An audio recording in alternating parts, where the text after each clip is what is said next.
కాగజ్నగర్లో ఈ Sirpur paper mills SPM చరిత్ర చాలా పురాతనమైనది. ఈ మిల్లును 1938 హైదరాబాద్ సంస్థానాధీశుడు 7వ నిజాం మీర్ ఉస్మాన్ అలీ ఖాన్ స్థాపించారు.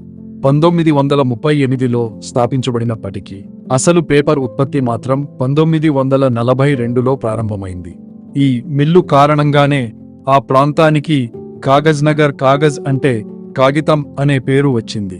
అంతకుముందు ఆ ప్రాంతాన్ని కొత్తపేట అని పిలిచేవారు. తర్వాత కాగజ్నగర్గా మార్చడం జరిగింది. ఈ మిల్లు కాలక్రమేణా పలువురి చేతులు మారింది.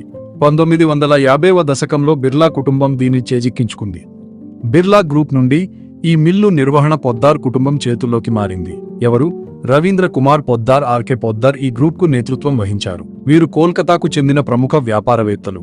పాత్ర బిర్లా గ్రూప్ మిల్లు నుండి తప్పుకున్నాక ఆర్కే పొద్దార్ దీన్ని కొనుగోలు చేశారు. కొన్ని దశాబ్దాల పాటు వీరి కుటుంబమే మిల్లును నడిపింది. ముడిసరుకు ఖర్చులు పెరగడం మరియు ఇతర ఆర్థిక కారణాల వల్ల 2014 సెప్టెంబర్ 27వ తేదీన మిల్లు గేట్లకు తాళం పడటం అంటే కేవలం ఒక ఫ్యాక్టరీ ఆగిపోవడం కాదు, వేల కుటుంబాల గుండె చప్పుడు ఆగిపోవడం. దశాబ్దాల పాటు మిల్లు సైరన్ వింటేనే నిద్రలేచి ఆ యంత్రా చప్పుడునే సంగీతంలా భావించిన కార్మికులకు ఆ రోజు ఒక పిడుగులాంటి వార్త.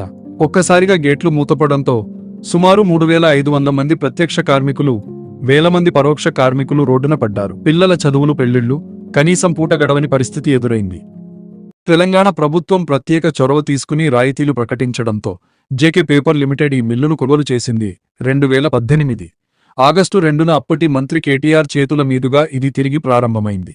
ప్రారంభంలో రోజుకు కేవలం 14 టన్నుల సామర్థ్యంతో మొదలై ప్రస్తుతం ఏటా సుమారు 1.40 లక్షల టన్నుల సామర్థ్యం వరకు చేరుకుంది. ఈ మిల్లు ద్వారా ప్రత్యక్షంగా 1200 మందికి, పరోక్షంగా సుమారు 10,000 కుటుంబాలకు జీవనోపాధి లభిస్తోంది. ఇక్కడ పేపర్ తయారీకి ప్రధానంగా వెదురు, బాంబూ మరియు యూకలిప్టస్, సుబాబుల్ వంటి కలపను ఉపయోగిస్తారు. ఇంకా నీలగిరి చెట్లను కూడా ఉపయోగిస్తారు. మిల్లు ప్రారంభంలో ఉన్న ఇండో యూరోపియన్ నిర్మాణ శైలి భవనాలు చాలా ప్రత్యేకం.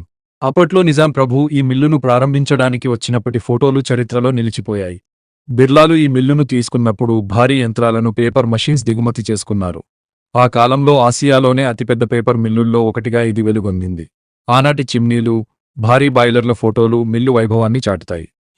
పూర్వం కాగితం తయారీకి ఉపయోగించిన భారీ రోళ్లు మరియు పల్పింగ్ సెక్షన్ ఫోటోలు అప్పట్లో మిల్లు ఎంతటి సాంకేతికతను కలిగి ఉందో చూపిస్తాయి. ఇప్పుడు మిల్లు కార్మికుల కోసం కట్టించిన క్వార్టర్లు, ఆఫీసర్స్ క్లబ్ మరియు స్కూల్స్, ఎస్పీఎం స్కూల్ పాత ఫోటోలు ఆనాటి సామాజిక జీవనాన్ని ప్రతిబింబిస్తాయి.